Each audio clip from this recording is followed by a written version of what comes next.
Welcome to the Lapin Lounge in Bunopolis. I'm your elaborate host, Voleno, known by many as Vero.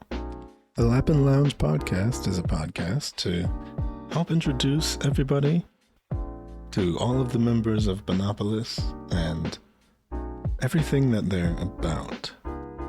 Our first episode and our first guest is with ChocolateMilkG. ChocolateMilkG on Twitch. A green-haired, bunny-themed VTuber, of course. We talked about a whole lot of stuff, but I feel like we really got to the bottom of some of the basics of what makes Choco tick. Let's get into it.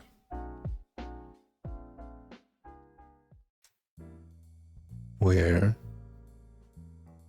rolling. I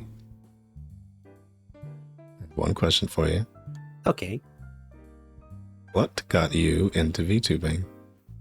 I originally got into VTubing because I wanted a way to stream without having to show my face and at least like provide the content with something to look at. And also when we found out what VTubing was, I wanted to help my wife with her social anxiety by getting her into it also. Oh. That's an interesting reason. I wouldn't have thought... Okay, I kind of have a similar thing where I do have two sisters, and I think they would be incredible at VTubing, but they don't really have much of an interest in it. So I feel like I've been trying to work on... just slowly introducing them to things over time, but it's interesting because one of them they're so close. It feels like they're so close. They've seen VTubers before. They've asked me about them. I even designed a model for her, but she backed out of it. So it must be nice to actually be able to talk about that properly with family. It was actually thanks to... It's probably not appropriate to like shout it out the right way here, but some of the members of VShojo, that's how we discovered what VTubing was. Oh, it's literally the next question. Don't worry about that, because it's who inspired you to get into VTubing. Okay. For me, it was actually Project Melody. I found her content while trying to research what VTubing was. I watched a little bit to see how it worked or what it looked like. And I don't know, I just thought her content was really funny to watch. Mm-hmm. Yeah, she's very educational about what she does. I've always appreciated that, and she's an incredibly silly person, and I feel like that really helps with everything.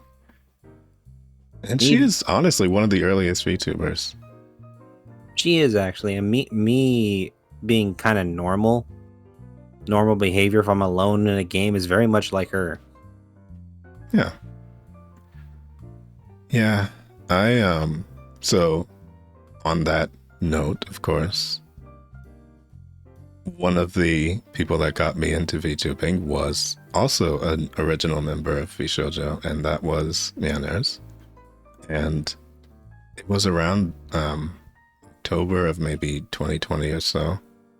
Just like a random stream popped up on Twitch. I had already been viewing Twitch for a little bit, and I think it was Spooky's Jump Scare Mansion, and she was running away from something while rapping Snoop Dogg lyrics, and I just kept watching.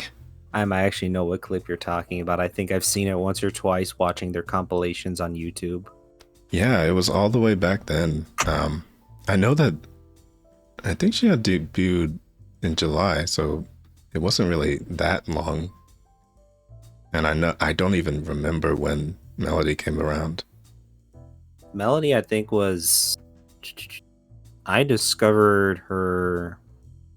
It could easily have been like 2018 or something. Like, it was well before the boom of like 2020. Yeah, I was already working my first IT job when I discovered who they were.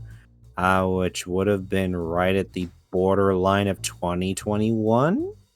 Oh. Yeah, that's right. I think VShojo itself didn't really start until later that year. So there was like a period of time where I watched, well, when I watched was, I think it was maybe just December, November, or something like that of that year. But yeah, I know a bit about the forming of everything, but either way, it is interesting because the Western VTubing side of everything started with a whole lot of different factors, but we don't really have to get into all that. I'm pretty sure there's videos and discussions of length of all that. I think we all kind of understand the basic history of it. Yeah. But more importantly, the history of you. What made you choose to be a bunny? It was actually supposed to be kind of a lewd joke between my wife and I, but she also really likes bunnies. So I also thought it would have been weird, like, if I was something else, and I'm like, oh yeah, that's my wife over there, but you're so-and-so, or like, oh, you're a cat, you're a squirrel, you're a shark. It would have been very odd to look at if you think about it as a married couple. Yeah, that is, honestly, yeah, you would have some explaining to do, I suppose. But love is love. Yes. Although, follow-up question, if you had to choose something else, would you still choose a bunny? Probably. Yeah. I know what it was that made me do it. It was an old game, Jazz Jackrabbit, on the MS-DOS, and it was one of the earliest games that I'd ever played. It was a side-scroller, and it played kind of like a mix of Mega Man and Sonic. And so, technically, I am a jackrabbit, but there's like a play on words there, and, you know, I think I'd still pick the jackrabbit life. You mentioning the DOS game brought back the memory of what is it called? The Nokia brick. There was a little game on there with a bunny, and you basically answered math questions all throughout the map. Oh, was that Math Blaster? Maybe, I don't remember. It's been Jesus, 20 something years, 20 years. Yeah. Oh wait, you probably still remember the floppy disk before the floppy disk that everybody thinks of. I'm probably thinking of it right now, and I've seen it as a kid. Like the really big one? Yes. Yeah. I was... Well, we'll just say that I was born after those were in style. I was still on the like 3.5 type flash drives. Or not flash drives. So that's another old thing now. That's crazy to me to think about. That like flash drives began and ended. Well, I mean, are they over? Not exactly. They just kind of like took what the flash drive was, and it's what we now know as a USB drive. Yeah. So it hasn't really ended. They just kind of changed the name of what it is. True. I do feel like it's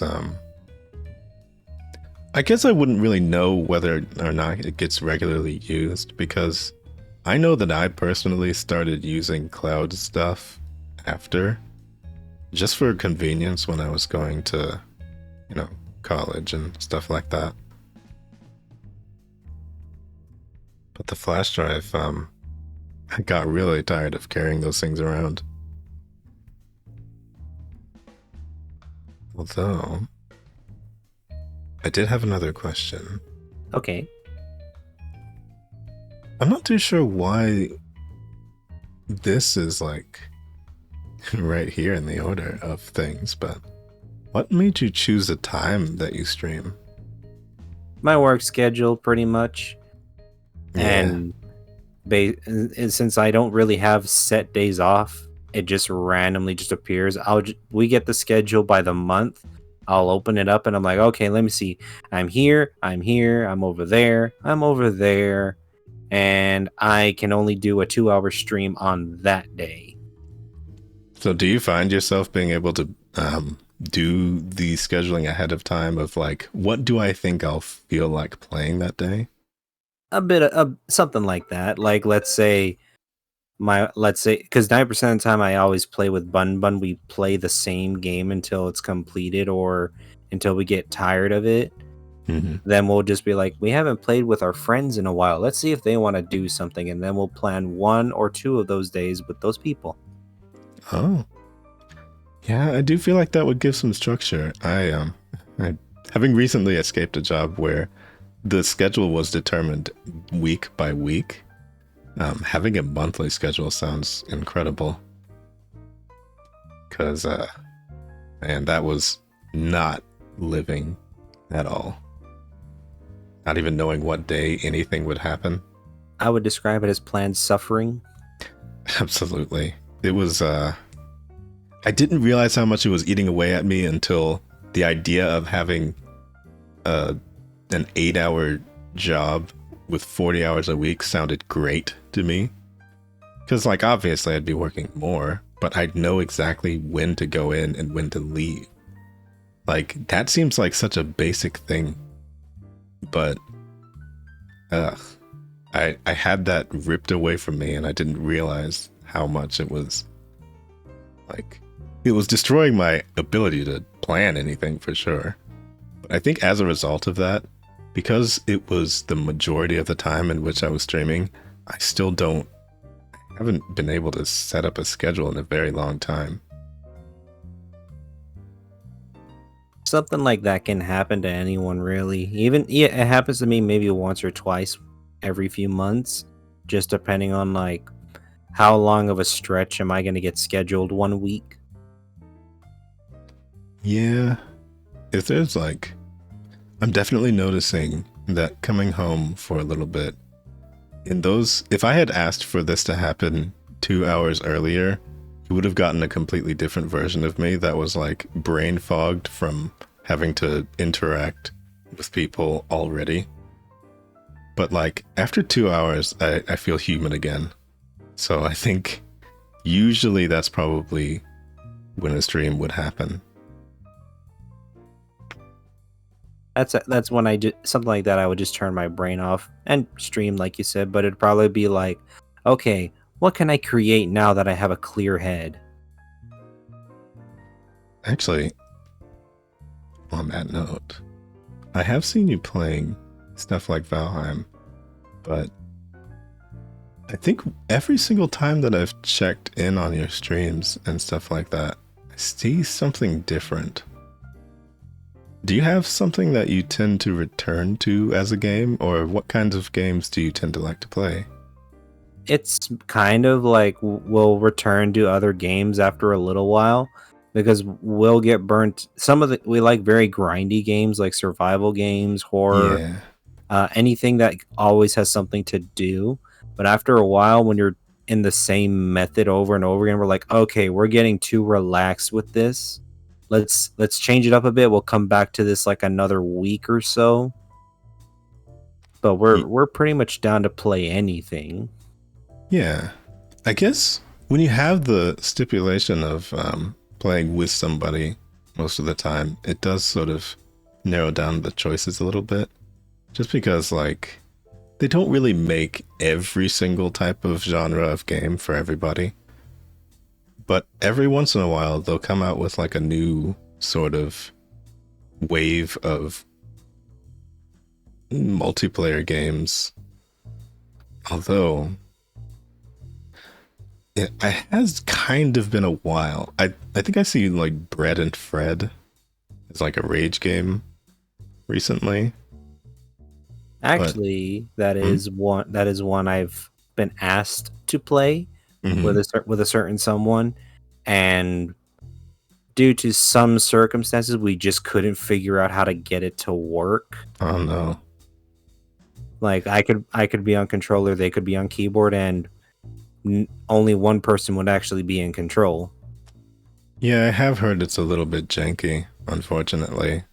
Most of the people that I've watched play it even a little bit have had issues with setting it up for some reason.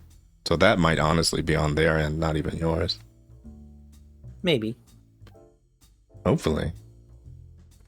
But one thing I do wish was better in regards to all that was remote play. Because have you tried to do any of this with remote play before? I have actually a few times. It only, from what I've seen, works well if everyone actually owns the game, but they don't have a traditional multiplayer. So, like if you open the game and it just says continue, you don't have an actual multiplayer option. That's where remote play comes in, and you invite people to your game and they stay on their setup, but depending on who's actually hosting, you see what their version of whatever you're playing.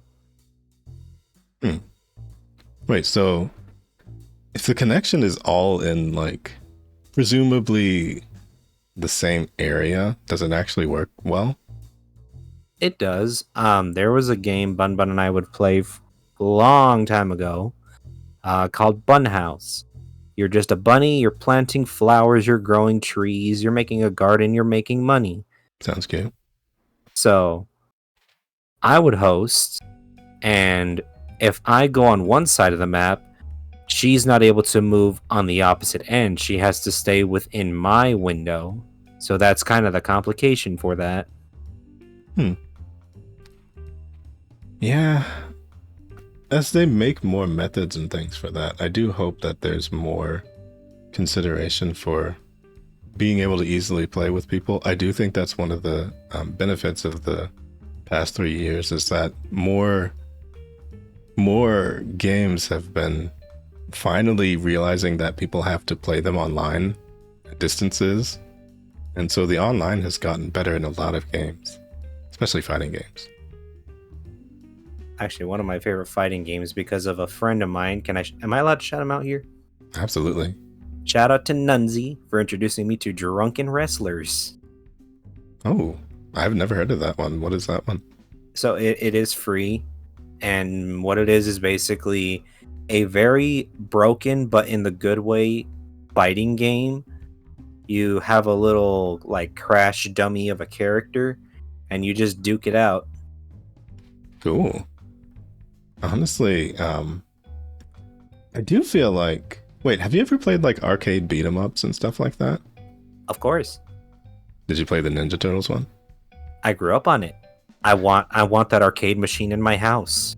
Wow. Okay, so did you play the recent one though? There's a recent one? There is a recent one. In fact, should I be send worried? it to you. Oh, it's not like with the recent designs or anything like that. Okay, good. I was not...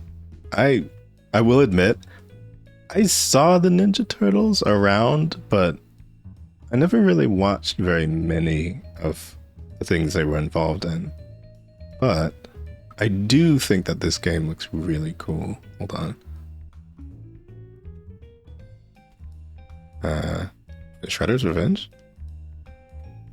It is Shredder's Revenge. Yeah, there's actually a recent multiplayer. I think it's up to 4 players even. Look at this. Yeah. $25. And brought to you by the people who made Streets of Rage 4. Oh, I would still need to play this. Yeah, that sounds like fun. I've never gotten a chance to play it with anybody, and the last time I got a chance to play any game in this genre was Phantom Breaker. And I love that game. It also kind of reminds me of if the Simpsons arcade game was on Steam. It might be, who knows. Sometimes you'll just like look for something old, because I think the first game that I ever played is actually on here. And it was a Super Nintendo game called Draken. And for some reason, it's just there up on Steam. But yeah, if you didn't know about this, well, if something good came from today, then now you have another Teenage Mutant Ninja Turtles game to play. I'm probably gonna buy it next week. Yeah. I This still is have to. it is my childhood right here. Yeah, no, this game is like, it's super bright, it's punchy, and I love the sprites and everything as well. I'm also looking at how they're designed. It's reminding me a little bit of, I think it was like the 2008 TMNT movie that came out where they were 3D animated. The Game Boy version of that game, that's what this is kind of reminding me of. Oh. So you went that deep on it? With like Game Boy games and everything? I originally, how do I say? When I first got introduced to video games, it was on complete accident. Oh. I was what, 4? And when I was a little kid, I was always sick, like always in the hospital, kind of sick. Yeah. So if I ended up staying home, that was a luxury to me.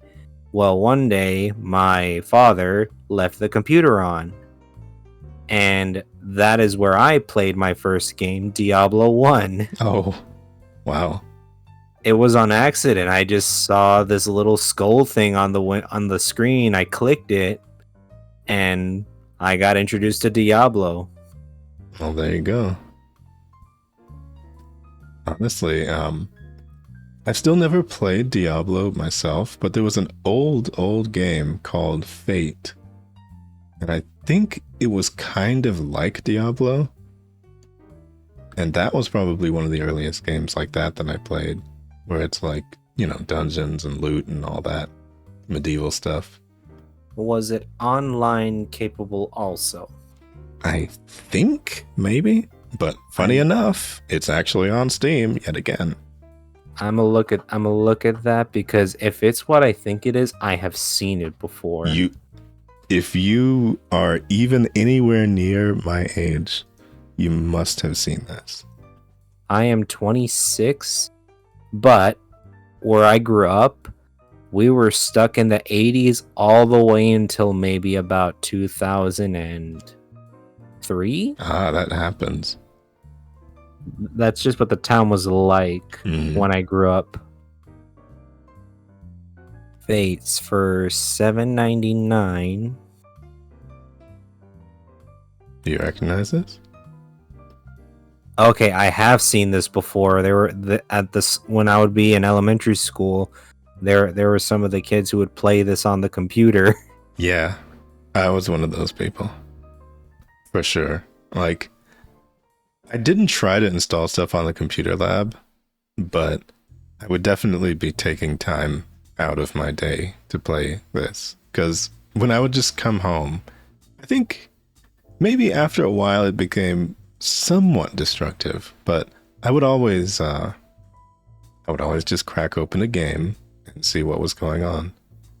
I know that at some point we were given a CD that had like 1,000 games on it and like 100 games on it, and like half of them would not install, but some of the ones that did, along with that, were just sort of like thrown in this pile of CDs, and Fate was definitely one of those CDs.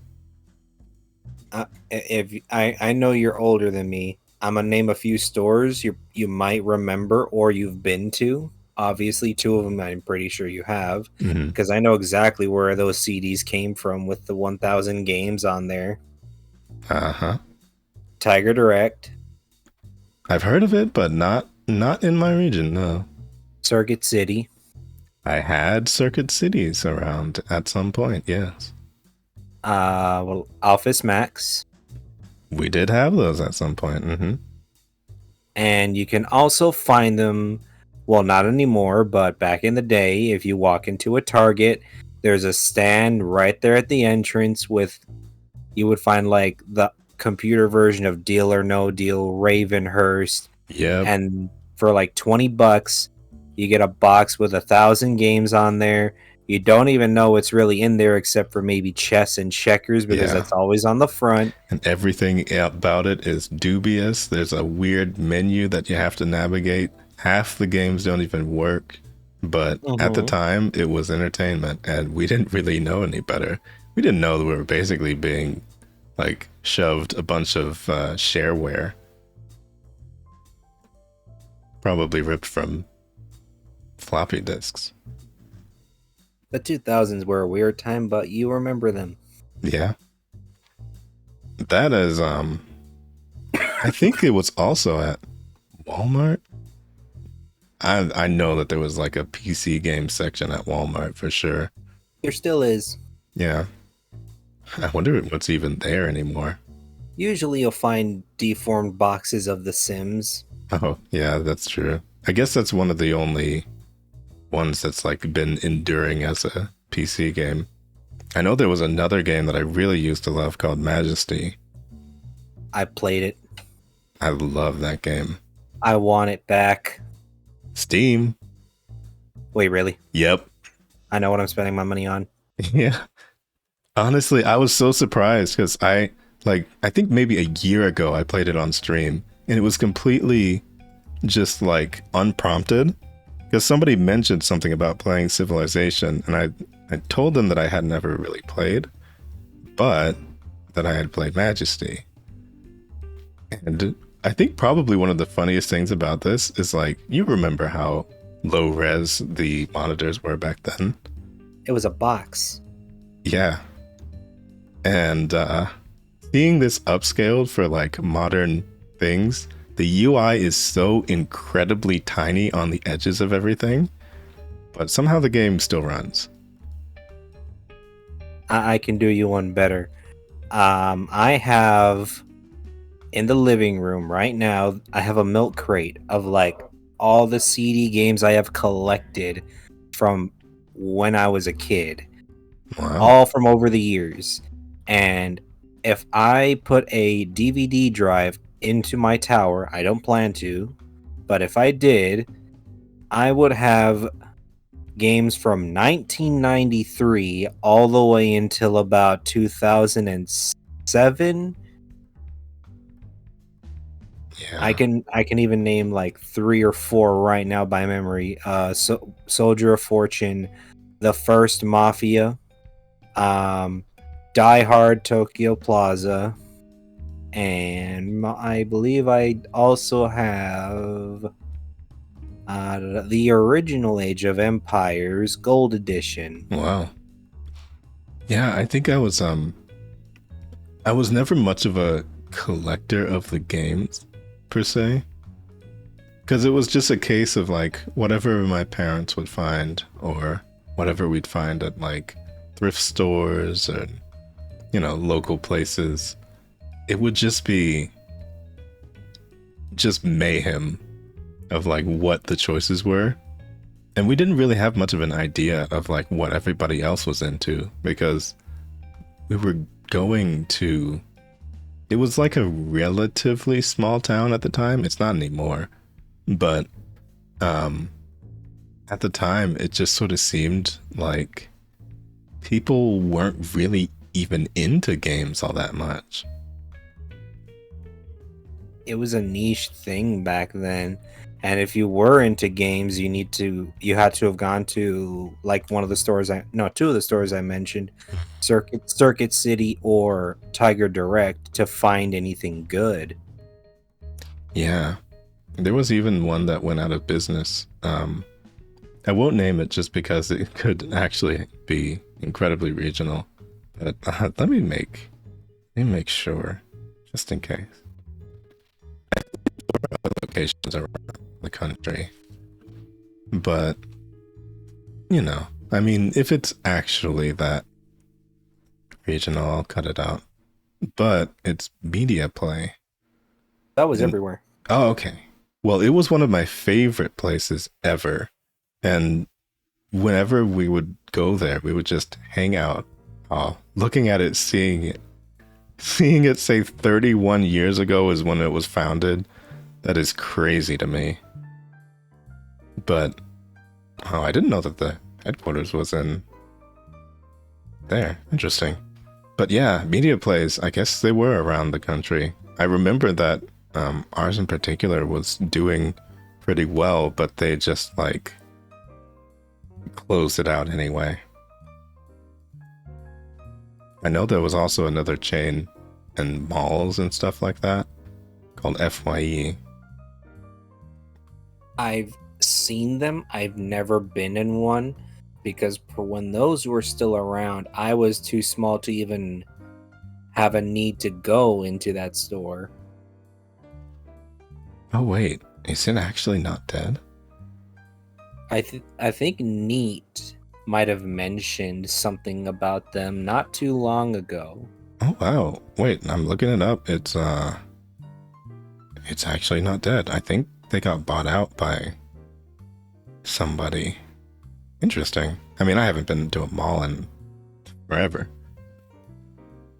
I'm not that old yet. If there's one store I would actually want back, it would be Tiger Direct, and that's because of what I do for work. They would have made it so convenient.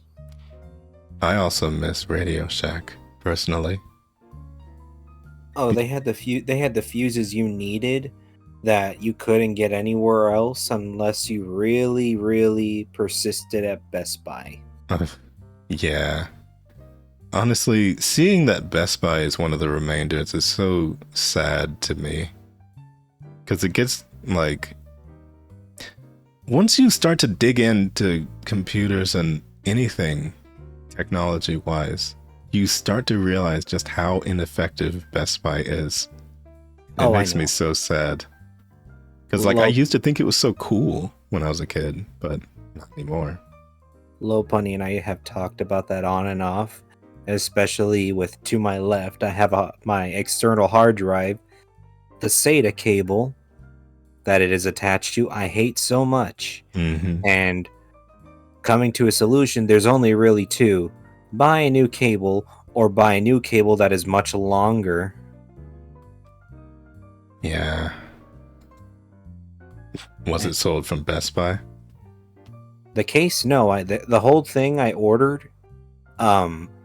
I ordered from Amazon, but the issue is, for me to get a SATA cable for it, if I go to Best Buy, it's the standard, like, 8-inch length, but if I go to an online option, I can get a 16-inch length cable, so I can have it all the way over here underneath my monitor, my monitor lift. Yeah, that makes sense. Yeah, they never really sell anything that's like, it's just all the very, very, very basic, very standard stuff.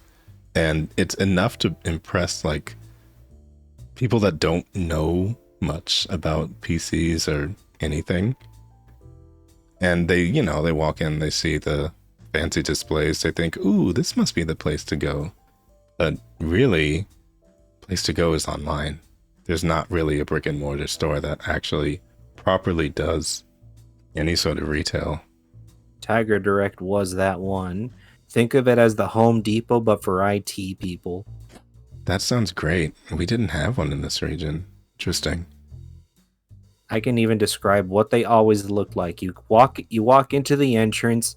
Right there to your left, you'll see the lines of registers, and you'll see, like, those metal wire baskets with, like, random products in there, like your phone charger, your USB cables, cheap headphones or earbuds for throwaway purposes.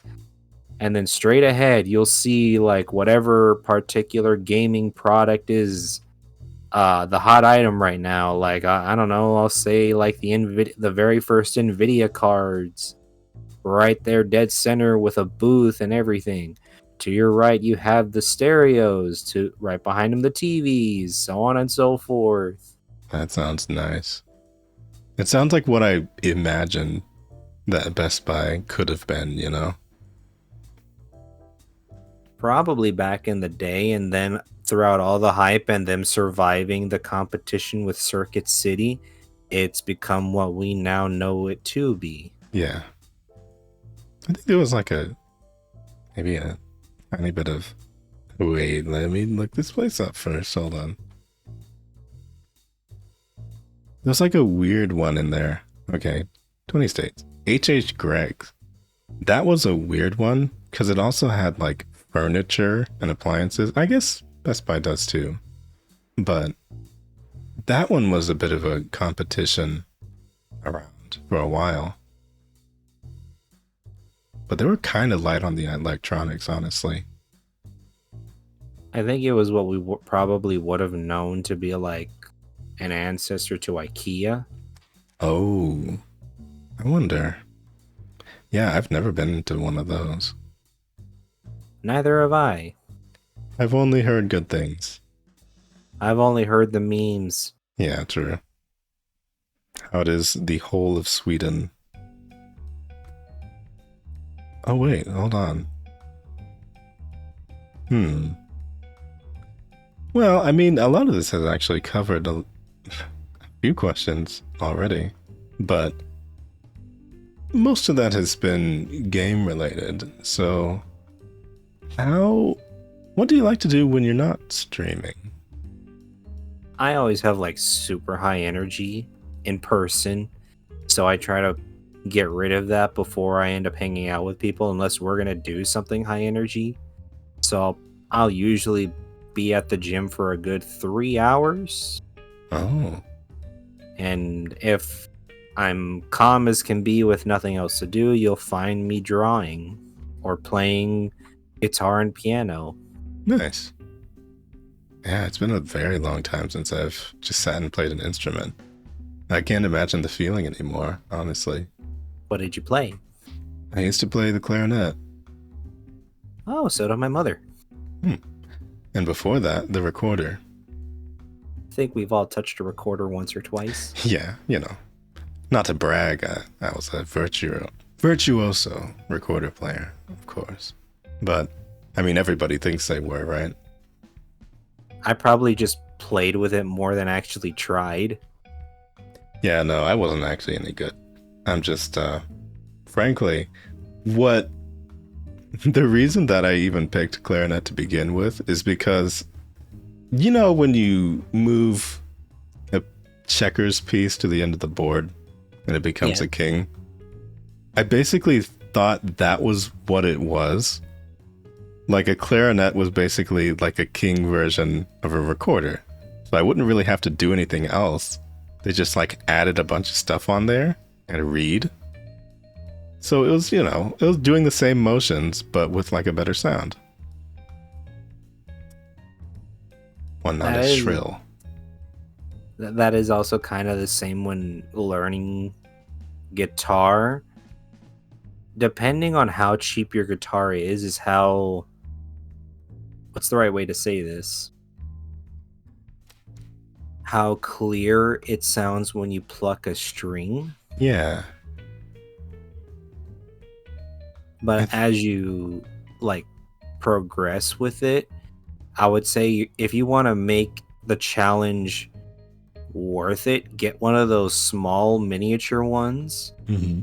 It's gonna hurt a lot, but when you go to a full size, one, your muscle memory is already there to where everything is, and it'll be much softer. Wait, so have you wanted to move on to playing bass or, you know? Not me, but... Electric guitar? Oh no, I have electric. Oh, okay. I you have got an amp and everything. Well, I don't have the amp anymore. It exploded, but... Oh. Okay. Wait, was it a storm or did you play too hard or? I'm not exactly sure what happened. We were at a friend's house. They asked me to bring it because we were trying to make a bit of a joke song. Mm-hmm. I was like 15 at this time. And when I got everything set up to go into like power chords, I did a few chords and then I just heard a pfft. Oh. And what if it was like a voltage thing? It could have been. He did live in an older house, so maybe. Oh. Yeah, that might do it. There's actually been surges in this house that have turned on TVs before. You sure the ghost just doesn't want to watch the game? Oh, I know the ghost. You don't like football? Oh, we don't have cable. all you need is the local news. Oh, I haven't seen that in a long time. There's never really a need unless, I don't know. I don't know. What would drive a person to... I mean, I guess if people work in the community a lot, then maybe. But I can't really think of something that I would do that for. I mean, for me, I don't really have a purpose for it unless it's hurricane season. True. Yeah. I guess so. I haven't had to deal with those in a while, though. The only one I ever knew who actually watched the local news was my dad. Mm-hmm. Like, I can still remember it to this day. I'd come home from school, and I see the local news on Channel 5, and I don't know what it was or why he would just watch it, because I'm sitting here like, Dad, we know what the weather's going to be tomorrow. I'm not sure what story it is you're waiting. I think I know what it probably was. We're just going to say where I live. There's we're going to say a very specific type of criminal activity that is very common here. Oh. So maybe he just wanted to keep up with those stories? Maybe. Yeah, I think in my case, it certainly hasn't been the weather or anything like that.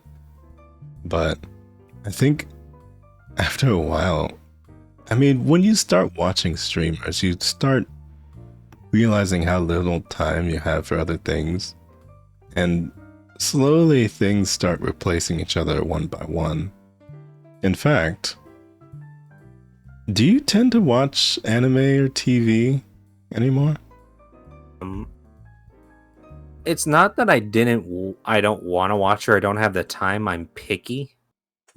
Like, the type of anime I like to watch, I can describe as like Baki. Oh, I'm sorry, I just dropped something. Baki, Kengan Asura.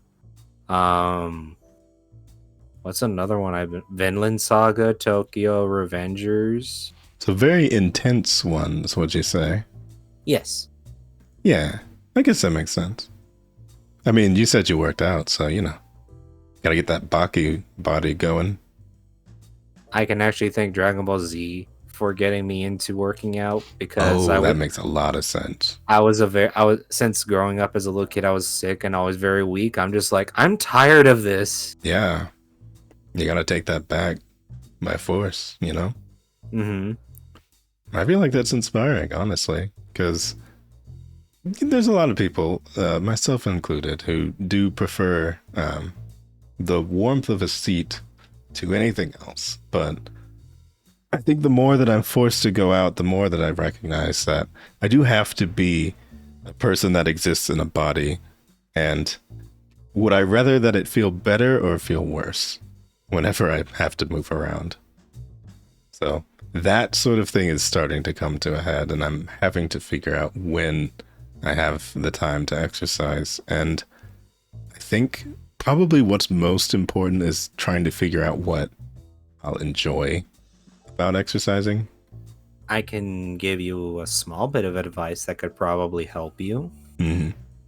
Okay, so we use our legs to pretty much get around everywhere.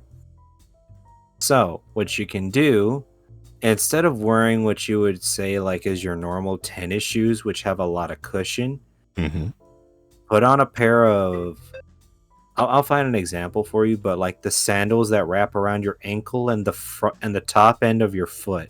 Oh. If you have that picture in your head, put a pair of those on. Yes, your feet are gonna possibly get a blister because you have no cushioning, but just go for a walk, or like if you have your grocery store that you could say is walking distance to a total of 4 miles or 5 miles to and from, just give it a walk for a snack and then come back home. You'll notice a certain different feeling in your legs. Yeah, I think that is one of the things that the times that I've started to get into exercise, I always thought, well, I'll start with walking. And what happened was I got really tired of walking to the same place. So for a few weeks, I tried to vary up where I went. But I think what I would really have to do is like maybe take a shuttle, take a bus or someplace and just like walk back from there. That's actually a very good way to do it if you want to change your surrounding and probably also a little bit of your terrain. Yeah, because that same old trail got super, super old, like practically within the week. And I think, you know, as VTubers, we tend to be very fun-driven people. Or like doing what pleases the brain. And my avoidance of exercise usually isn't that. It doesn't have to do with the fact that it's exercise. It has to do with the fact that I don't find it to be that fun. Well, one of the other ways you could do it is there something you've wanted to learn how to do? Like, for example, I was using Dragon Ball Z and Baki as an example. Like boxing, MMA, jujitsu, something like that to give you a little bit more drive as to, I want to learn how to do this, not necessarily for self-defense, but because I want to. Yeah, that would be interesting. I think that probably would provide a bit more structure to it as well, because taking a class is something I'm very used to doing whenever I want to learn something. And so having it done in like a teaching structure, like I also feel as though if I had a personal trainer or something like that, I would be more inclined to do it if it didn't just hinge on me doing it for myself. Because, you know, I mean, the tendency to want to do things for other people's benefit is also, it's ever present. It's hard to get rid of. But I think it's also like a gadget thing too. I have not registered to a gym before. I'd like to do that. Not even just for the sake of like being one of those people that forces himself to go to a gym. I just want to do things differently. And it's hard to have all that in your house. The gym is actually, that's the easiest start to it. But then you pretty much need to find the dedication to do it. One thing I have, this is what kept me going, but aside from my own issues as a kid, was I would look at something like, here's a good example. I would look at a knight and I go, okay, they had to train so much and very hard to function in that suit of armor to be efficient. Mm-hmm. How can I do that? Yeah, I feel like that makes sense. Just taking inspiration from like harder situations that certainly used to be a reality for people. Because if they could do it, I mean, we certainly can. Generations later. It's just the want to or the curiosity to. Also, I felt like wall climbing would be an interesting one, just because it's like, it's very full body. Actually, And that is one I recommend. yeah, it's like, it's very core driven and it's very full body, but there's also like clear tasks to what you're doing. It's like, can I reach that? Yes or no? And so it's like just this constant A/B testing of like, can I reach that? Can I reach that? And I feel like that'd be a lot more interesting than just like walking to a place, you know? It also reminds you how to use your body, because Yeah. when we were obviously to the evolution of being what we know as a human, we had to do that. Yep. You just had to do that to get around. There weren't roads. If you had to get up to a place, you couldn't just pave everything and, you know, run your car up the mountain. You just had to climb it. I can't do any of that. But I At least could. not the traditional way. I mean, I'd love to have a grappling hook. That'd be nice.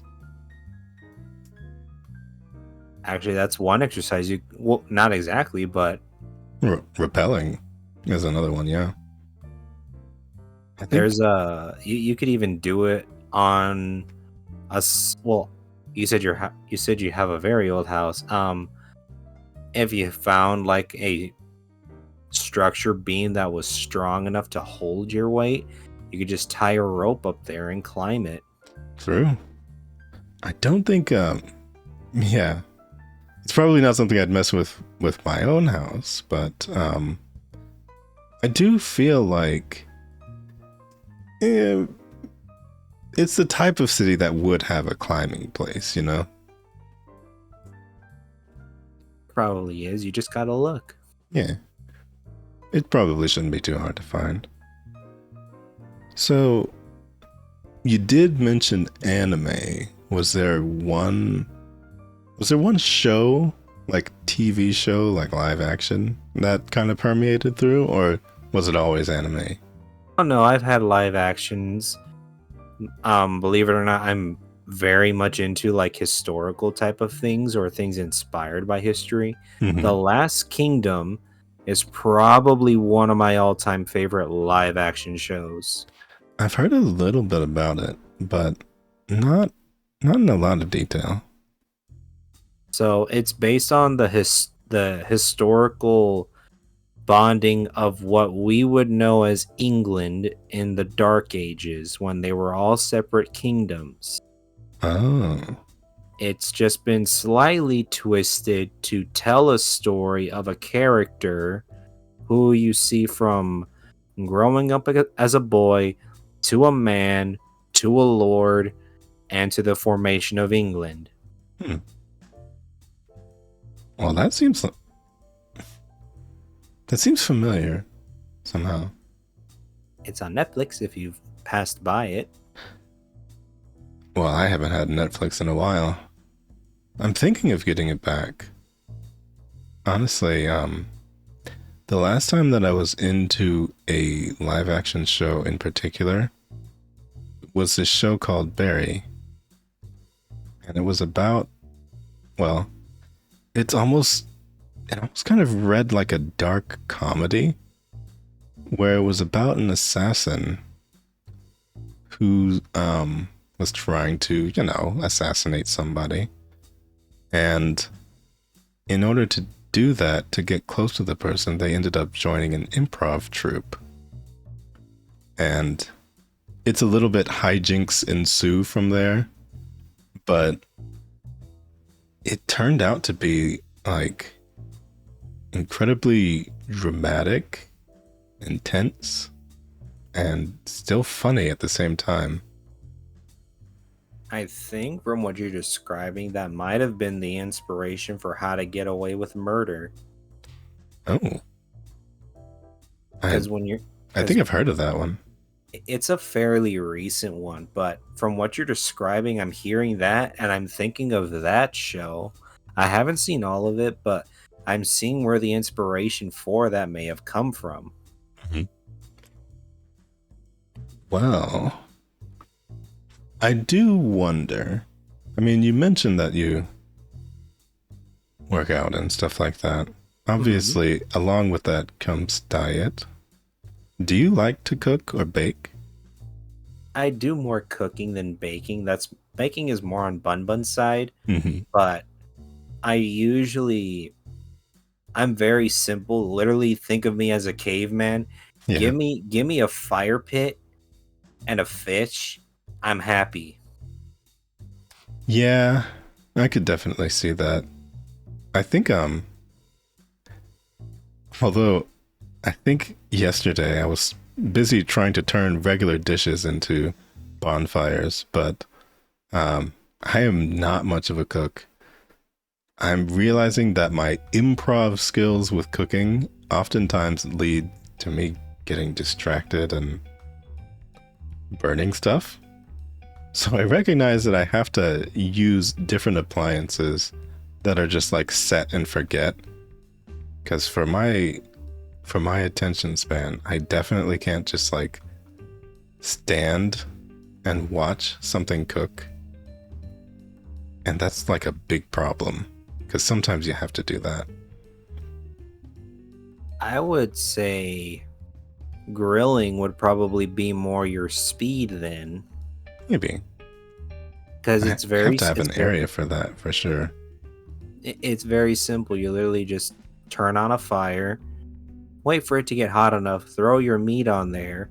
Not only do you get to enjoy the look of the fire, you also get to enjoy the smell. True.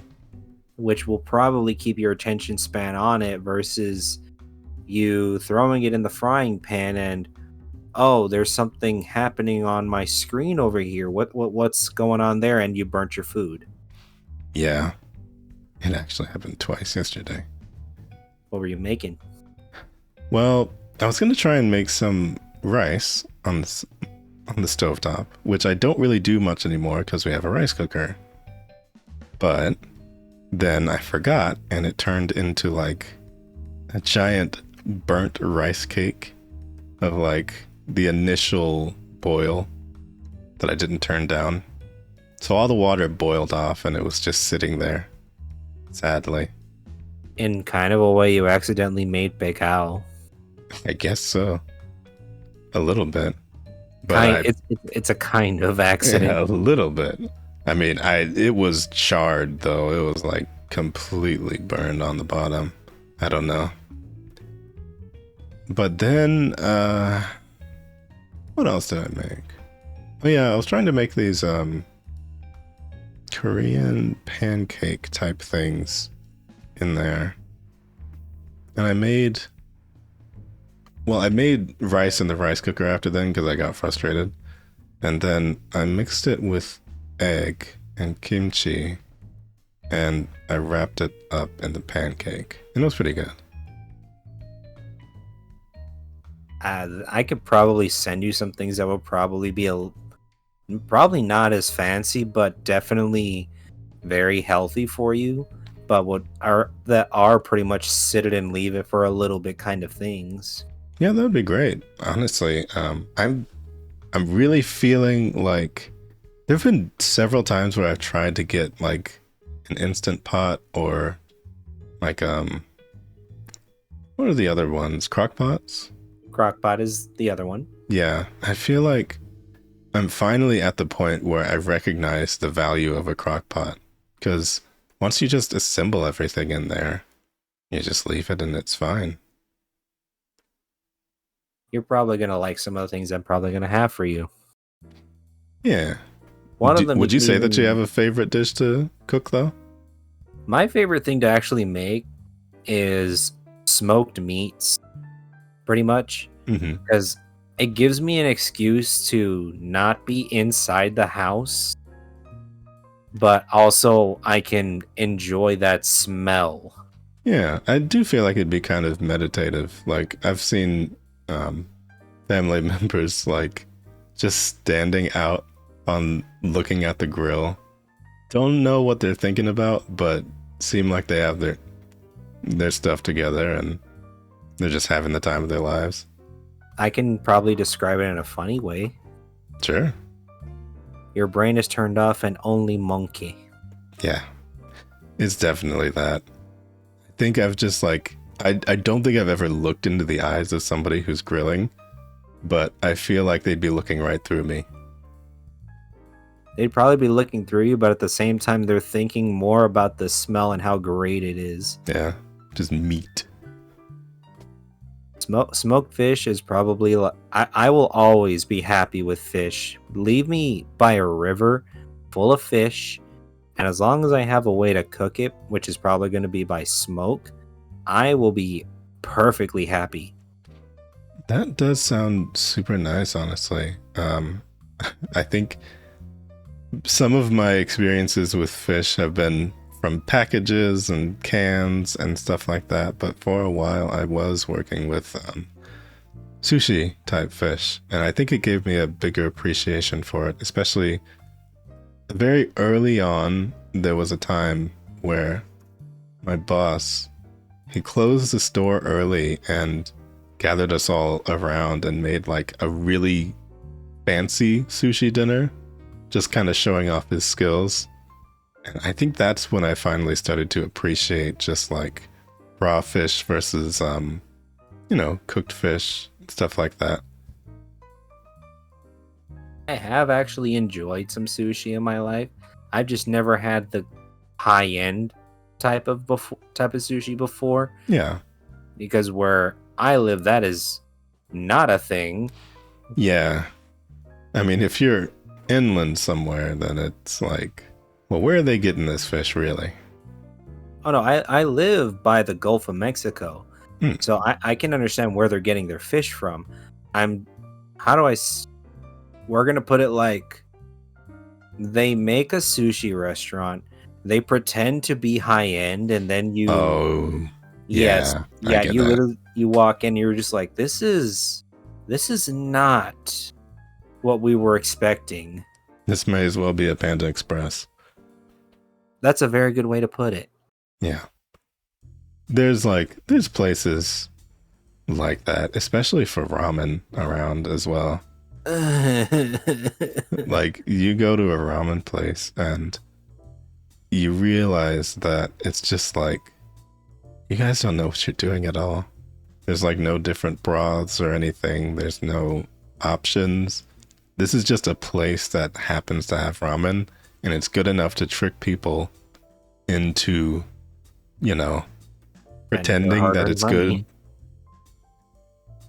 Yeah, it's like, that one's a hard one to get right. You kind of have to go to a bigger city to get a proper place. I have a story for you based on this. Mm-hmm. So my wife and I, this was like the first year of us being married.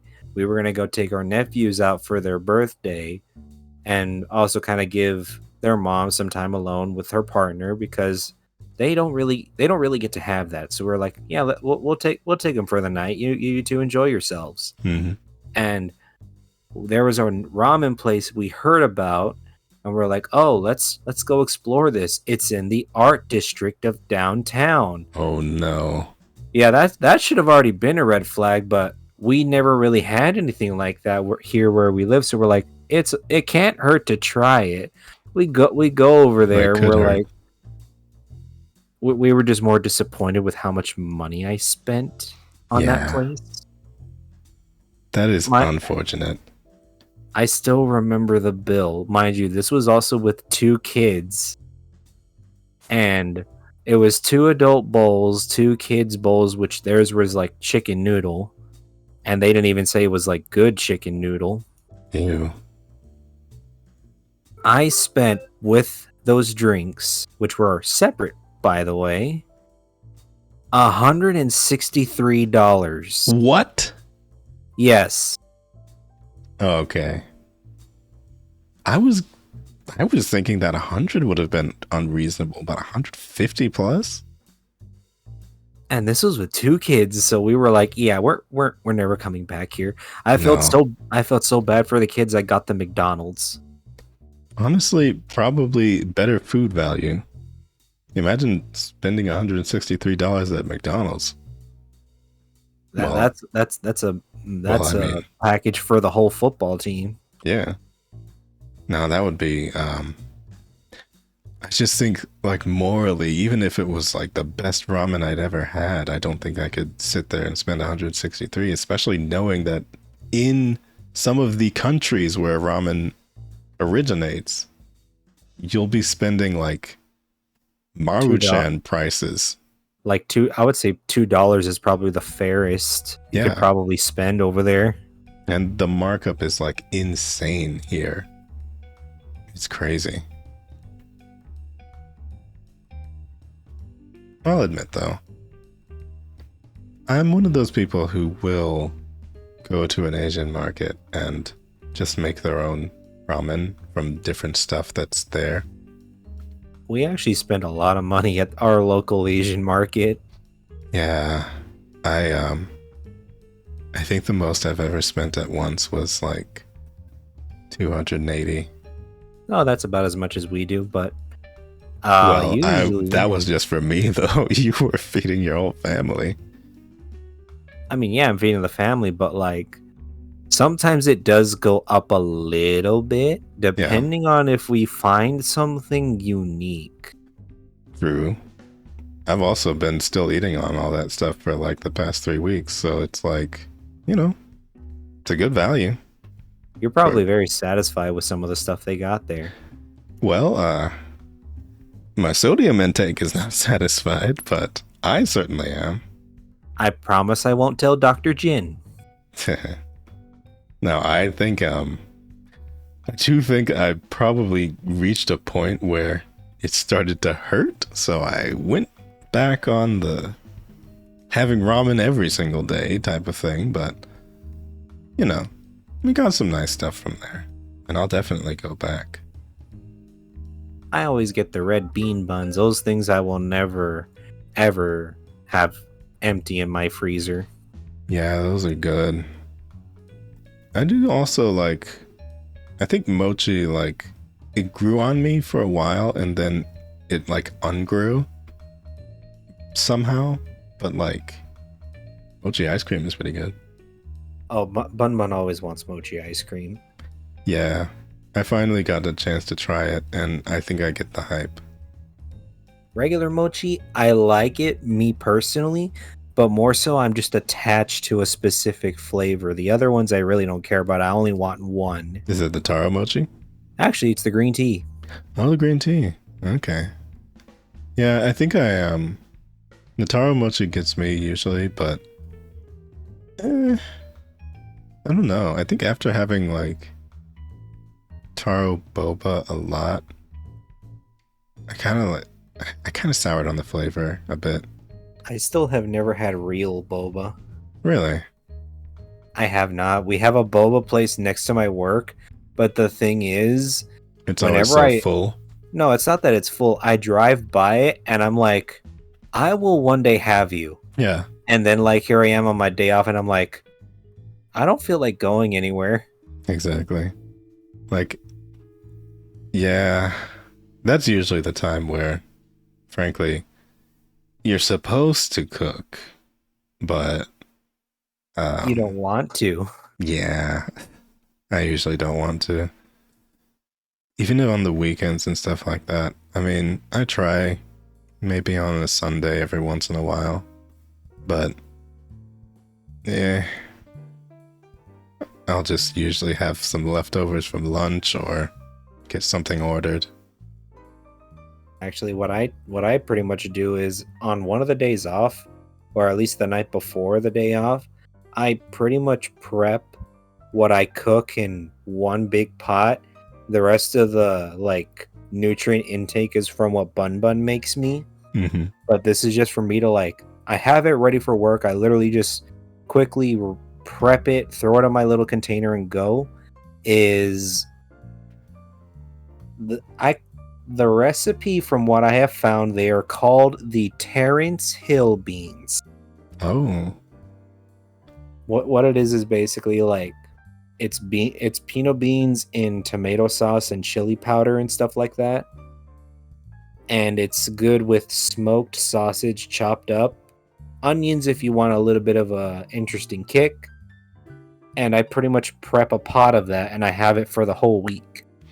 Have you ever had peppers in that? I have.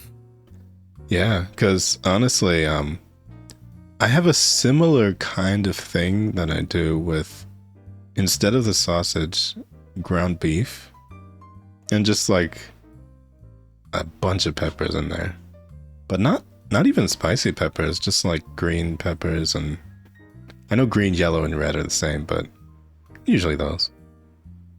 You just want that. What's the word? Crunch? You don't. The crunch, yes, Little but bit. it's that acid. Yeah, it's kind of like it helps it not to be just chili, I guess. Along with the onions, of course. I feel like it all goes together. Although, what was it that I tried? Oh yeah, no, I tried something a little bit. Mm, it was kind of like, it wasn't dangerous or anything like that. It was just a bit out of the ordinary from what I usually do, which was I added pineapple sauce and I added hot sauce to it. Same mixture, same everything. And I later looked up to see if I was insane or not, but Hawaiian chili apparently is a thing. I learned something new today. Yeah, it was way, way better than I thought it was going to be. I ate it with some saltines and it was really interesting. I did not expect like the sweet and spicy to go quite as well together as they did, but I mean, classically they do, so it made a lot of sense. I feel like even putting jalapenos chopped up in there would be really nice too. I might try this for giggles. Yeah. I'm probably gonna have to explain to Bun Bun what I'm doing with a pineapple and beans. Yeah. Trust me, it was a journey to put that thing in there and open it up. But I just thought about it and I did it and then I looked it up after.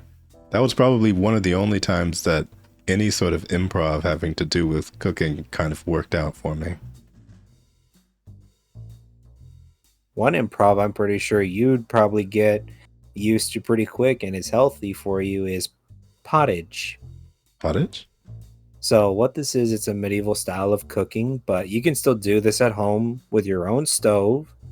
What you do is you basically think of it like from your garden per se, but you're not using your garden. You're literally just using what you would imagine them to eat. Yeah. Which would be like legumes, a green vegetable, and it's probably with a broth of some kind. You put it in a pot. It makes you like a nice, very healthy soup or stew, and you are full for hours. Yeah, I do feel like that's basically what I am looking to do with the crock pot and stuff like that. Oh, I got you. Yeah. Having recipes for that would definitely help, especially, I mean, it's unfortunate that work meals are often either air fry or microwave driven. Like, we don't have a stove at work anymore. Well, I mean, I used to work at a place with a stove, which was super nice, but obviously it's because it was a restaurant, so I'm glad not to be working there anymore. But having the blue flames and stuff at work was really, really nice for cooking. But now, you know, it would be a shame to make a really nice thing and then microwave it. We don't actually even have a microwave at home.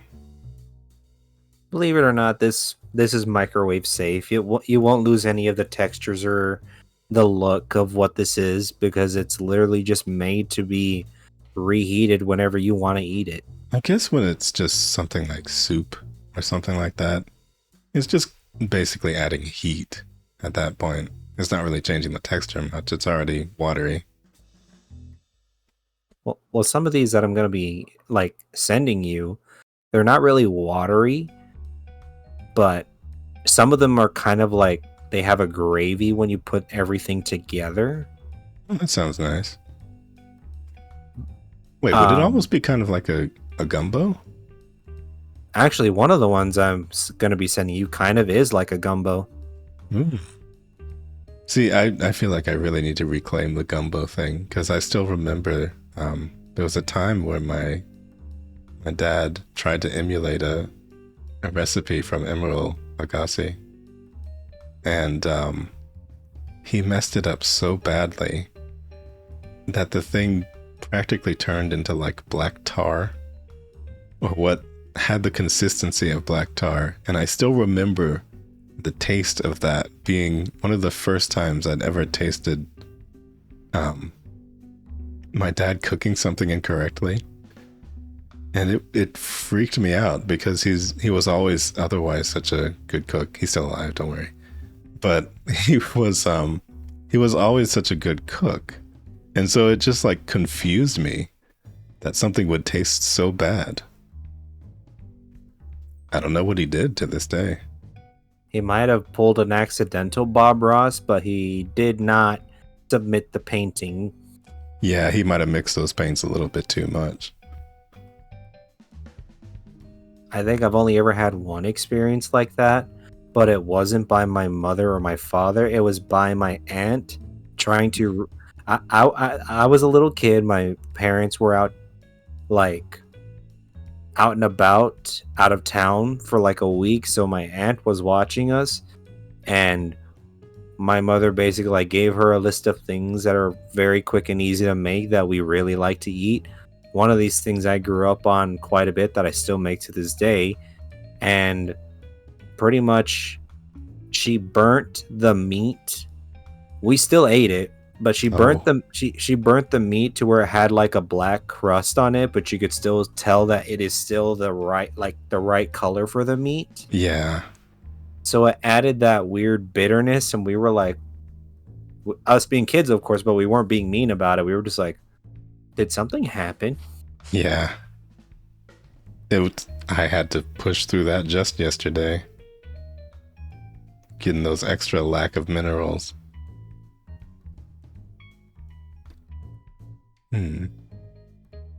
Is there like what do you usually like to complement with your food, like a beverage or? Well, man, this would be such a nice time to sponsor into one of those drink sponsorships, huh? I don't have one of those, sadly. If I could ever be sponsored by Jack Daniels or by chocolate milk in general, I would be so happy. Sponsored by chocolate milk would be just like amazing, but unfortunately it wouldn't be strawberry milk, so oh well.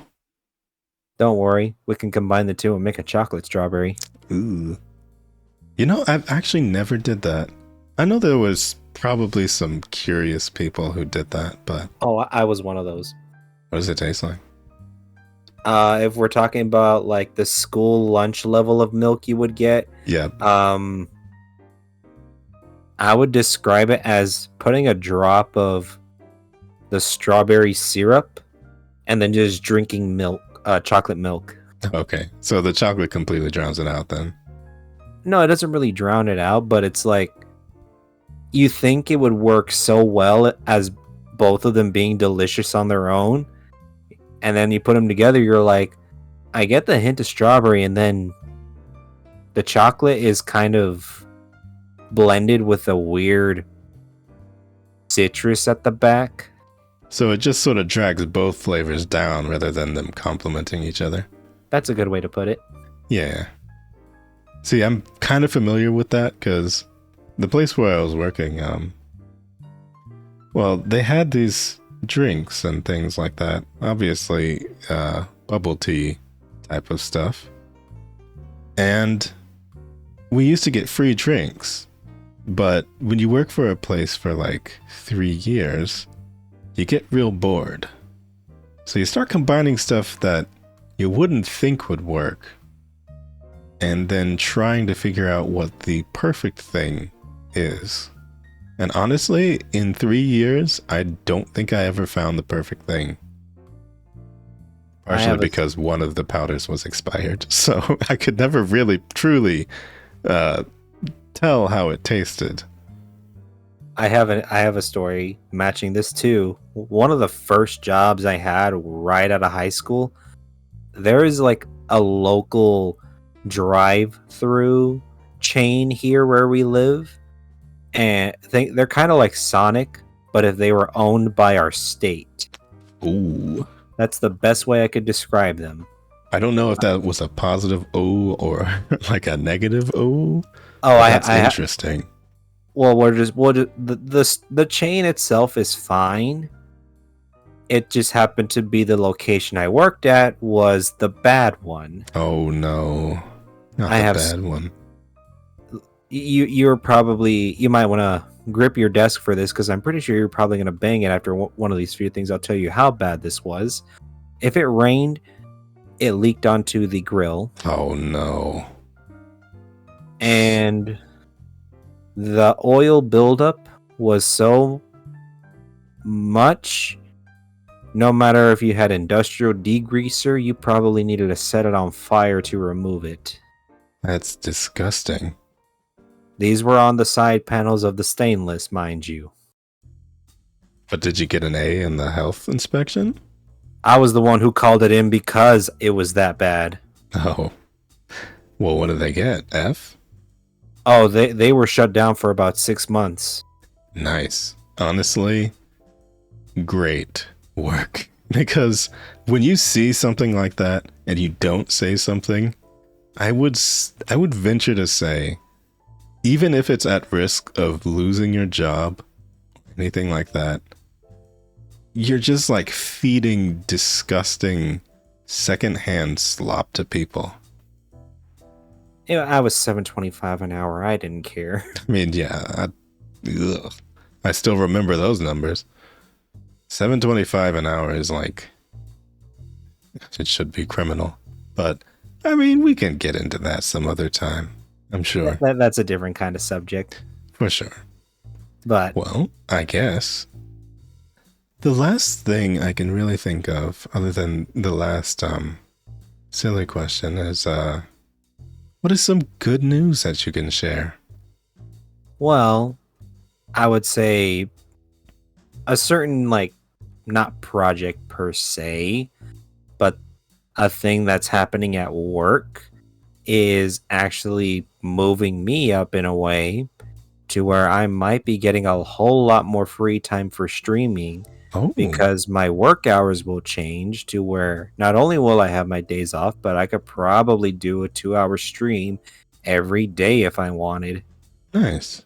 I feel like that's honestly a lot of the unfortunate part about having a stable job is that it's stable. So you don't really get a lot of time off. So having more extra time like that would be incredible. Wait, they're not moving to like a 4-day week or work week, are they? No. So I would still be like 5 days scheduled. My hours would just change to basically represent the 9 to 5 life. Mm-hmm. Of course, I mean, personally, I don't mind it. Time for me is time. It doesn't really change. But I guess it's the convenience of, because my normal hours, I get out at like 11 p.m. at night. And obviously because of the great thing of 2020 happening, not everything is 24 hours anymore, so I lose that convenience of, can I just grab my groceries when I get out of work and go home? Yeah, it's hard having the entire day just like consumed and having your only free time being at just complete nighttime. It's like, it affects you after a while. That's why I stopped doing second shifts. Well, ironically, my job is IT. Oh.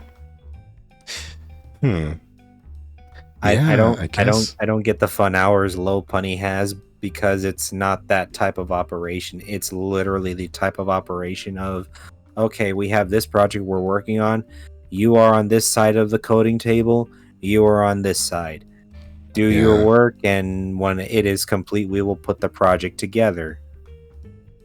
Yeah, I've got a programmer in my family as well. And she definitely, I mean, obviously she can't talk in detail about the projects, but every once in a while something will come up of just like having these conflicts with bosses about the vision of all that. But at the end of the day, like, I'm always happy and grateful for the people who can handle that side of things, because I tried it a lot when I was younger. I had to just eventually come to the recognition that programming is not for me at all. But I can do those building block type things for like game design. Oh, like putting, like, not necessarily a model together, but you can make something from a program. Like those little flow chart things that you can kind of drag together of blocks of code. I can do that. Oh, okay. I know what 'Cause you're talking about. I'm just like, I'm very visual when it, and I do applaud you because you're an artist and a programmer, and to me, that is something that I cannot reconcile between the, well, I won't refer to it as halves of the brain, but we'll just say my left ear and my right ear. One is a programmer, the other is an artist, and my left ear is always dead. Would it be fun if I told you I was ambidextrous? Ooh. Well, that's even better. So literally my left and right side work equivalent no matter what. There's only one downside to that. What's that? And your brain doesn't shut up. Oh. Yeah. I don't think I could survive that one. I can have 1,000 art ideas running through my brain that I want to draw, and then suddenly 1,000 more show up, and the cycle continues. Yeah, I think eventually I had to come to terms with just being very, very single-minded with what I do, and I will go from interest to interest, but it is very difficult for me to keep 2 different ones at once. And so, you know, technically, there was a stretch of time where I used to do digital audio production. I made video game type music and backgrounds and stuff, and I kind of want to get back into that again because I feel like it would be fun to do like VTuber background music, and you know. I know a friend to introduce you to then. Yeah, but at the same time, I'm at a crossroads with my art where I'm finally able to take care of myself. And so I'm finally able to retire from having to do art to survive. And it's gotten to a point where I realized that I never learned how to just draw for myself and draw things that I want to draw. And so I kind of want to learn how to do that before I ever really do anything else with art. So it might be an interesting time to try and pick up a different skill. But then, you know, I still have the full-time job. I still have streaming to do. Although apparently I haven't had streaming to do for a couple of weeks. But, you know, I've had recording for the podcast to do. And there's definite things about being a VTuber where it can be a perfect blend of all your skills, but then you still have to sit there and have the time for everything.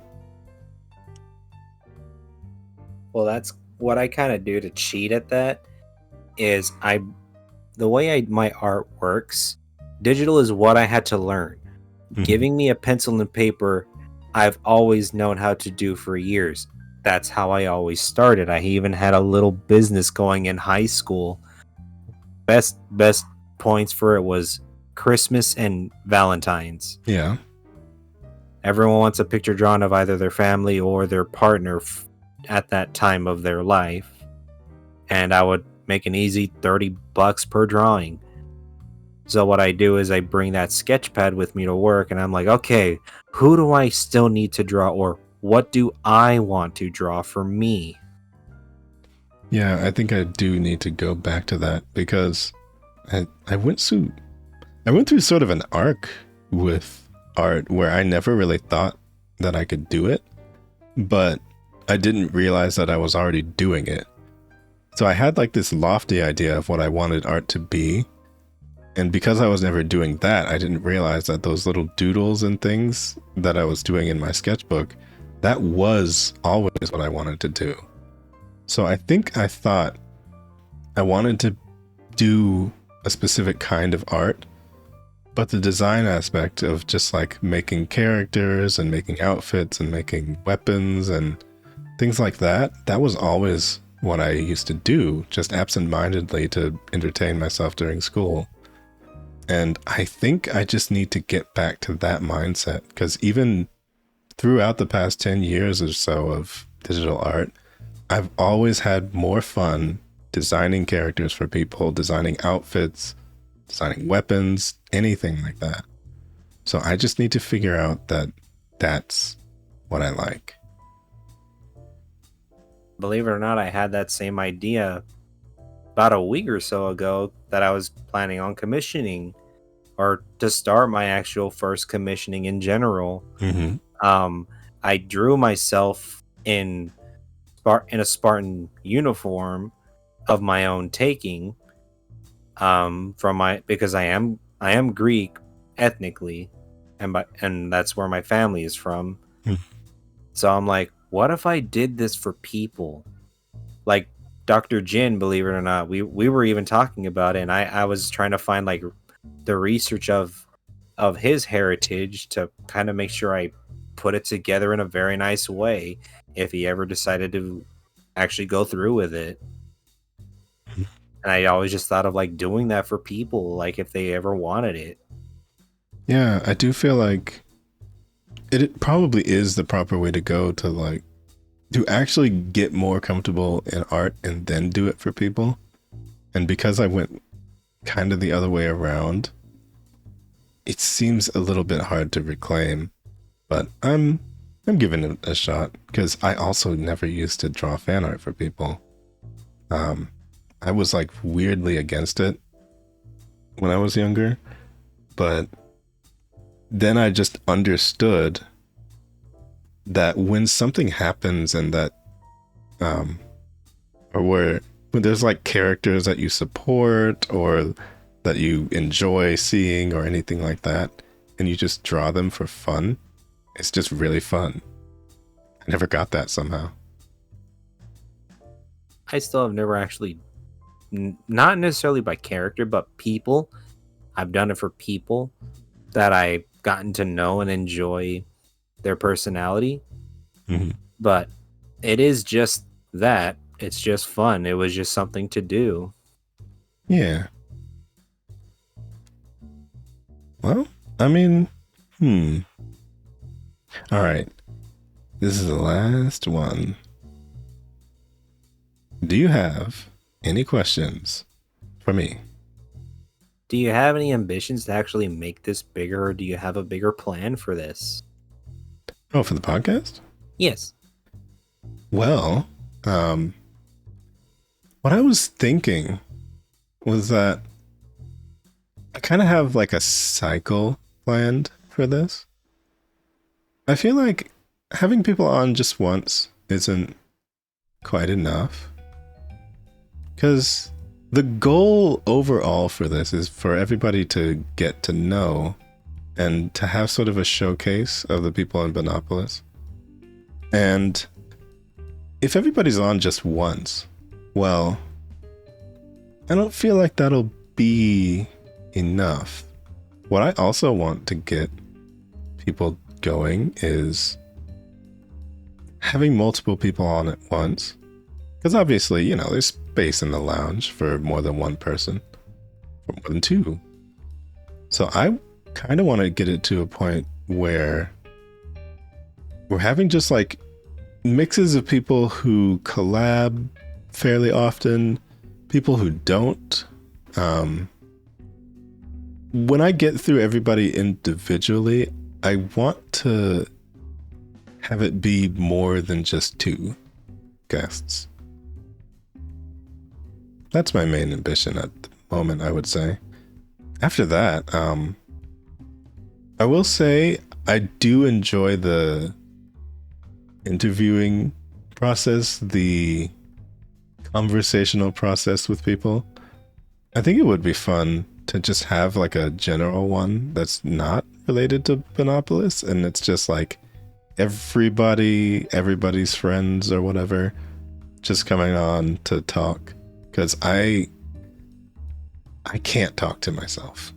I'm pretty bad at it, and so having people here to just like have more conversation between them, I think that would be a lot more lively and a lot of fun, but not something I could do by myself, of course.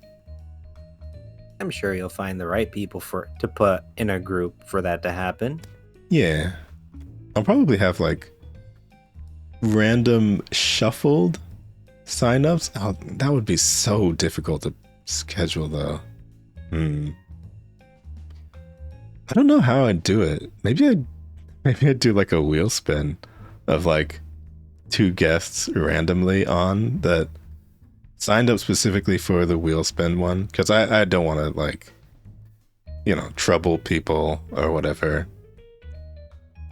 But I have some ideas about that. I don't think it'll be stopping at however many people said yes. It's been like maybe about 12 already. Way more than I expected.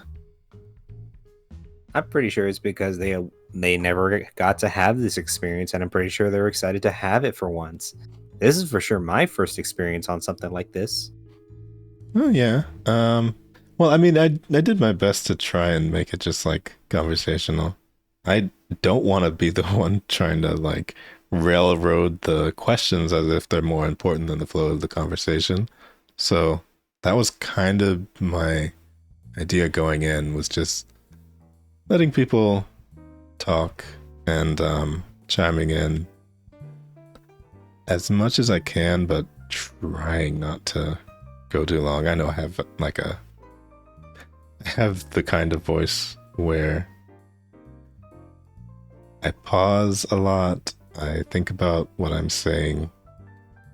It goes on probably a little long, but hey, who knows? Maybe I'll just edit things out in post.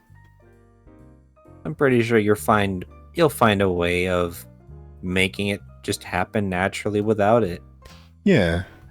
And honestly, I did not think that 90 minutes had passed already. It's been 90 minutes? Yeah. Wow. Yeah, no. When I was looking at the list of everything, it's like, oh, wait, it's already almost done? It feels like it's been 20 minutes. But don't you see what I mean, though? Like, I would already love to have you on, and I feel like it would probably make more sense to have you on with your family, no? I mean, are you just talking about EJ and I, or do you want Bun Bun here as well? Well, why not? I don't mind having the family on. I would just say... Maybe just EJ if we're trying to keep it Bunopolis. No. I'm fine with the family. I'm just trying to describe this the right way. With Bun Bun, it's better if I am here with her to kind of help guide her into how to answer. Oh yeah, that's right. You were talking about that. Yeah, she's very much like, I don't know if you've ever seen it before. It's an anime called Komi Can't Communicate. I've heard of it. Certainly. She is very much like that. So that is my one of the biggest reasons of me VTubing with her, to kind of help with that. Yeah. That is, it's honestly such a sweet thing to... I mean, I kept seeing that you were always in like collabs and things like that, and I kept thinking like, wait, okay, that makes sense. Because whenever I would tune in, I mean, it was always chill and stuff like that, unless it's like Uno or something. Oh god, Uno will never work. Yeah. I mean, oh right, that's right, you're the only person who has a computer bad enough not to run Uno. The funny thing is, it can play Assassin's Creed Valhalla on Ultra, but it can't open Uno. I don't understand it. I think we'll get you there someday, though. We'll figure it out one day. I also would like to just give you a heads up when you do get to interview EJ. If she has the same thing like you do, she'll pause to think of the answer. She might have a word salad once in a while trying to figure out the right way to answer your question, but she will do it. Yeah. I've been patient with stuff like that for sure. I'm looking forward to it. I don't think I've ever seen. Wait, does she stream on her own? She does. Usually, because of where she's currently located right now. I won't say where. Um, she'll usually be streaming while I'm barely waking up, Oh, or she'll stream like while I'm at work at a very specific hour with one of her friends. okay. Well, I guess we'll leave that interview to when the time comes. She did say that she wanted to be on. If you're, I would to help you a little bit easier with that. Let me see. You are EST. If you are free in the time frame of like 9 to 2:30 p.m. EST, that is probably the easiest time to schedule her within those windows. Wait, 9 at night? No. Like 9 a.m. to like 1 or 2:30 p.m.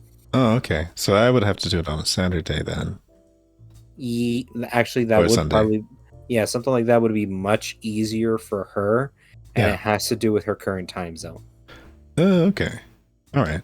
Well, I'll keep that in mind. That is good insight to have because this is going to be one of the hardest things to do in terms of scheduling. I'm finally. I mean, I used to listen to podcasts and things like that, and I also used to listen to like comedians doing podcasts, and trying to wrangle VTubers seems kind of like a similar thing, where like everybody's either doing their own thing or has their own schedules already set up. But people were gracious enough this week to, give me some dates for tomorrow, for next week, and I'll have to confirm other ones still. But the main 6 of the ones who replied, I think they might actually be done before that day debut. Possibly. I actually still need to work on the last few remaining leaders, and then the members will be started. Yeah, you still got a lot of work to do. Some of them are easy, some of them are, oh god, where do I start with the color palette to make this look right? Although, I mean, in terms of time, this will be a fun memory because these are probably going to be starting to release after the 20th or so. Oh boy. So, I'm excited to see that. at that point, you'll have been done. Oh, I'll be done for sure by then. Yeah. At least I hope so. Oh no, I for the leaders specifically, I'll be done by then. Yeah. I think certainly by that point, I'll have the refunds for the commissions done, and I'll be able to. I've wanted to start on a series of artworks of the Bunopolis members, and I've never really gotten a chance to do that. But through the job change and everything like that, I think I might finally have some time to start on that. And you know what? I think I might honestly start traditional. The way I do it? Yeah, I used to do that. And I think all the way through high school, I never really did digital art until maybe a couple of years into college. My first actual introduction to digital art was a thing called Sumo Paint. I haven't heard of that one.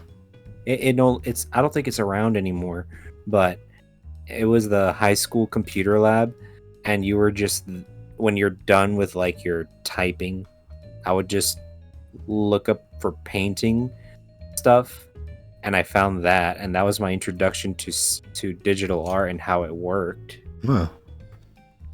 Yeah, as I realized that I had some early thoughts with it, but I just never really knew what to do, because I know that I did like some MS Paint stuff when I was a kid, but that could hardly really be counted. I could probably find those with some digging. I'd All be I can curious say, to see them now. all I can say is it is such a great thing to have a tablet. Yeah, I got it right in front of me. It's on an arm and everything. I don't have a fancy one like that yet. I'm saving up to buy one because the one I bought was a bad idea, but I can at least use it the traditional ways. Yeah. The monitor tablets are really nice, but just be sure to buy a brand that you think is going to stick around, because mine did not. Oh, mine didn't even get to connect correctly, and then it just died. But I can use it like a normal one. Yeah. It's the off brands are a real crapshoot because their support is very, very few and far between. The funny thing is, it wasn't even the screen; it was the cable. Yeah, that'll get you. I had to mess around with that quite a bit to get a setup that actually properly worked. And all of that to not use it for a very, very long time. But, I mean, there's been stretches of longer that I haven't used it. At least I have some ideas of what I want to do, finally. As soon as I can get like a proper display one, I would be so relieved, because that was probably the biggest like struggle learning the digital way of drawing. Was I can't look at it in my hand. I have to stare straight in front of me. Yeah, no, I can't do it. I mean, I did it for a long time, but I can't imagine doing it anymore, certainly. It's just like the distance is too far away. Not only that, is my hand really in the right spot? Yeah, no, there's just no way to know. Except for just feeling it out. I mean, I don't know. I think I get it to a degree. And I might, if I were to go back to one of those kinds of tablets, I think it would be if I got a bigger desk. Because that was the main thing. It just took up so much desk space. One day it'll happen for me, at least. Yeah, you'll get there.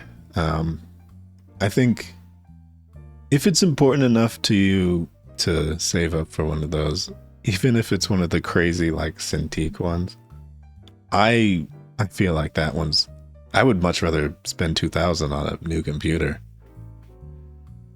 The one I was planning to get, I think, is $350, but Yeah, it's not an off brand. It's an actual name brand. Yeah, that's not too bad, I would say. I That's believe about it is how much I spend on mine, but I believe it is the was an off-brand. I believe it's the Wacom. I think that's the name. Yeah, that's the brand name one. Yeah, I'm gonna get one of those. Mm-hmm. Yeah, those are the good ones. I mean, it's kind of like the accepted standard ones.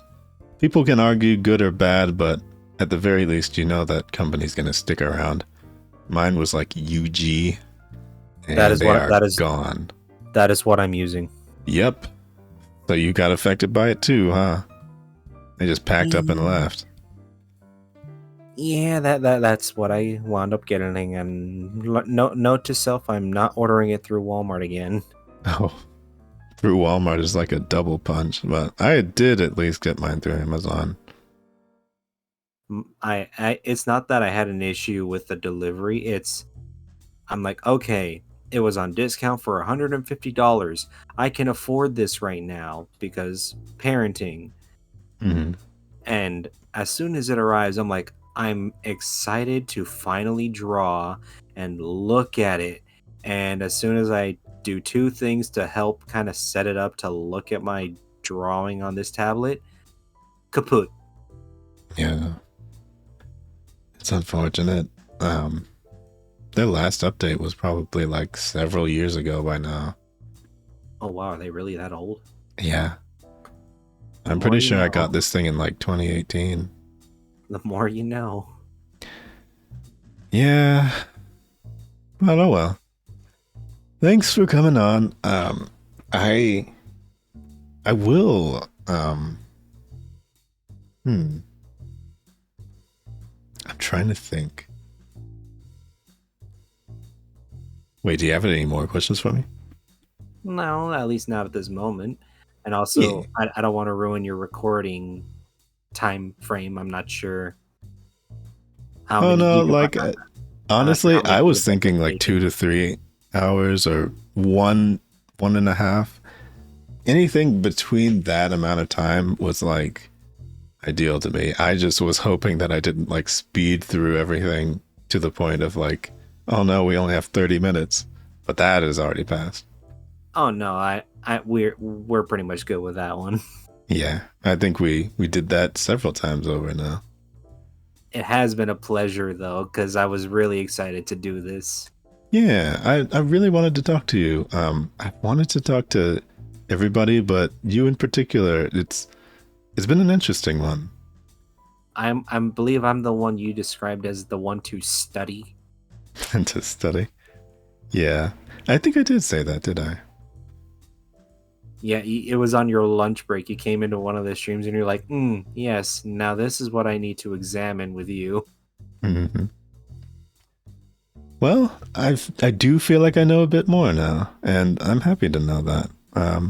It does make me want to watch your streams more, but unfortunately, it's like it's so hard to try and fit everybody in. And I think that's one of those things about Bunopolis that's going to be a little bit difficult for people is like there's a whole lot of us, and a lot of us are probably going to be streaming at similar times. But what I'm really hoping is that everybody gets to understand that, we're just all here. We're not trying to like run over each other or anything like that. And I don't think that as a group we're going to be operating in that way. We're just going to give everybody different options of what they would like to see. That's a good way to put it. Yeah. Out of I don't really everyone, want this to like change everyone's schedules so much that we're trying to like, always do stuff with each other or anything. I think the main purpose is for us to just be together on that shelf, like the bottles. that is kind of how it all started. To be fair, because when Grimmels was the great collector still with all of us, Mm-hmm. it was Grimmels was very close to me, Hyvel, Lefarian, and actually I would also say Low Punny quite a bit because since we're very technology oriented, that's how this in a way started to come to be. Mm-hmm. And I did not know Grimmels very well, but I did very much enjoy the fact that we were all brought together. And after joining the Discord and everything, I've already felt, even before we were in talks for Bunopolis or anything like that, I already felt like it was starting to finally go somewhere. That being surrounded by people was the main aim for being a VTuber, because it's really difficult to find your footing when there's so many people. But we all had something in common of enjoying bunnies, and as loose of a thing as that can be, I felt like it's nice that we created an environment that it's enough just to have that one thing. And so I want to be able to show everybody what the other things are about, everyone involved. I'm actually excited to see what that might be, how you plan to do it. Yeah. I want to see, an episode I'm really excited for? What's that? Ival. Oh boy. I'm really excited for that one. When I first met Hyvel, this was through Grimmels. This was in one of their Hunt Showdown streams, I just kind of pop in just to hang out, Mhm. and then Hive will immediately like in the voice he has, like a car salesman. Hey Choco, how would you like to become a delicious breakfast creature? Yeah, he is a character. That is for sure. I mean, obviously there's like maybe honestly everybody from the council per se I'm really fascinated by, because they've been nice to talk to in meetings and everything like that, but there's this underlying level of like skill and almost like, well, you could say talent as well, of like everything that they do. It's interesting. I would say we're each our own puzzle piece. Yeah, and I would say that we fit together pretty well. It's just it's hard to figure out like big group dynamic stuff, which is why I want to have everyone on individually first. And so if we do that and then do like the roulette thing and whatever else, I think that should prove for a pretty interesting episode. Future episodes of Lapin Lounge after all the individual ones. Those should be pretty fun, especially since you're all kind of collabing and stuff together already. So this will be my way to do it finally. There's still so many people I want to collab with in general from the borough.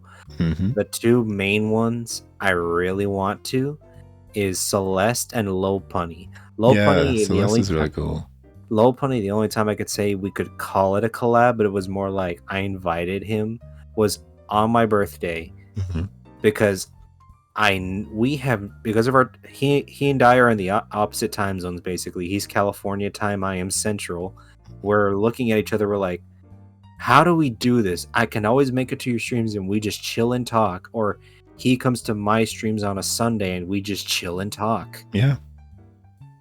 Honestly, like, this is my grand excuse for chill and talk, because I can't just like invite somebody on without it being a show. In my brain, for some reason, it just doesn't make any sense not to have it be somewhat special in presentation, you know? Or it could just be like what EJ and I do. Like, I'll just be drawing and she's just there being her, and that's just us in our normal behavior. Honestly, I love that a lot, because especially I think it works as a format for entertainment for sure, because one person's doing one thing and the other's kind of free to be the entertainment of everything as well. I'm surprised I have yet to be questioned of the type of jokes she does by a random member, in the sense that it's like, she does these jokes, where did she learn these from? Or like, she's allowed to say that in front of you. I'm like, she doesn't mean it in a harmful way, calm down. Oh, okay. Well, I'll have to watch sometime. But yeah, oh wait, it actually is almost 2 hours now. I have just us being normal. We have created extra content for your podcast. Well, I mean, hey, the whole thing's supposed to be normal, so I think I'm gonna go ahead and end the recording here, and I'll think about all that intro, outro stuff later. But thanks for being on. It's been a pleasure, and I'm looking forward to seeing everyone here when everything is released. Yeah.